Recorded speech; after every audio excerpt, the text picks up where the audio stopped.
Hi, hello, నమస్తే. Welcome to BVR TV official మిత్రులారా. నేను మీ బీవీఆర్ రావు. ఆహ్, ఒక చిన్న సందేహం ఏమిటంటే, ఇప్పుడు కూటమి ప్రభుత్వం వచ్చిన తర్వాత రామ్ గోపాల్ వర్మ అప్పుడెప్పుడో సరే ఏదో చేశాడని సంథింగ్ సోషల్ మీడియా ద్వారా లోకేష్, చంద్రబాబు నాయుడు, పవన్ కళ్యాణ్‌ని కించపరిచే విధంగా ఏదో మీమ్స్ లాంటివి ఏదో చేశారని ఎవరో కేసు పెడితే ఆయనను అరెస్ట్ చేయడం, కోర్టుకి తీసుకెళ్ళడం, తర్వాత సరే బెయిల్ మీద అతను బయటికి రావటం ఇవన్నీ జరిగింది. సో అలాగే పోసాని కృష్ణమురళి అప్పుడు ఆయన తిట్టాడు.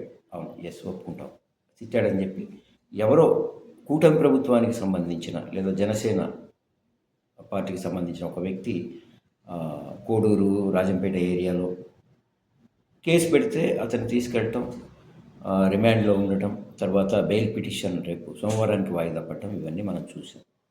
ఎస్, బాగానే ఉంది. తప్పు చేసిన వాళ్ళు ఎవరైనా సరే శిక్ష పడాలి, తప్పదు. సో అలాగే ఎలక్షన్ ముందు పవన్ కళ్యాణ్ గారు ఎంత దారుణంగా తిట్టాడో మీ అందరికీ తెలుసు. వైసీపీ కొడకల్లారా అని, తాట తీస్తానని, తొక్కేస్తానని, ఇంకా ఏమేమో ఆయన అనడం జరిగింది. అలాగే చంద్రబాబు నాయుడు కూడా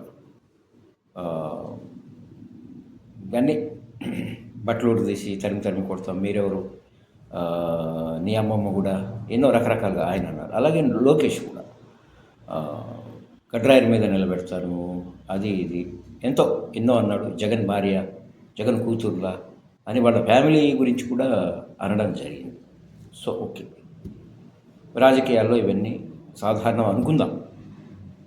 వాళ్ళని వీళ్ళు తిట్టడం, వీళ్ళని వాళ్ళు తిట్టడం ఓకేటా అయిందా?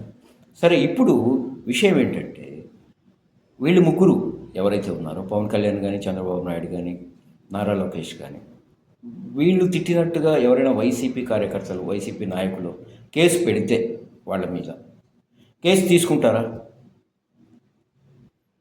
కేసు అసలు ఫైల్ చేస్తారా? ఒకవేళ కేసు తీసుకున్నా వీళ్ళని అరెస్ట్ చేయగలరా? రిమాండ్కి పోగలరా?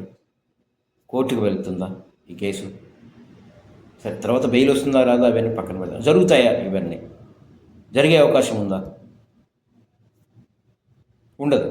ఎందుకంటే అధికారంలో ఉన్నారు కాబట్టి. సో ఈ చట్టం కూడా, న్యాయం కూడా ఎవరు అధికారంలో ఉంటే, ఒక పార్టీ అని నేను అనట్లేదు, ఎవరు అధికారంలో ఉంటే వాళ్ళకే సపోర్ట్ చేస్తారు. ఈ పోలీసులు కానీ, మరి న్యాయస్థానాలను అనకూడదు, చెబుతున్నా. ఎక్కడుంది న్యాయం? ఎక్కడుంది చట్టం? ఎక్కడుంది పోలీసు వ్యవస్థ? ఏం జరుగుతుంది? నిజంగా వీళ్ళు ఎవరైనా కేసు పెడితే వాళ్ళ మీద కేసు ఫైల్ అవుతుందా? సమాధానం లేని ప్రశ్న ఇది. ఏమిటి న్యాయం? ఒకరికి ఒక న్యాయం, ఇంకొకరికి ఇంకొక న్యాయం. అధికారంలో ఉంటే ఒక న్యాయం, లేకపోతే మరో న్యాయం. ఎటుపోతుంది సమాజం?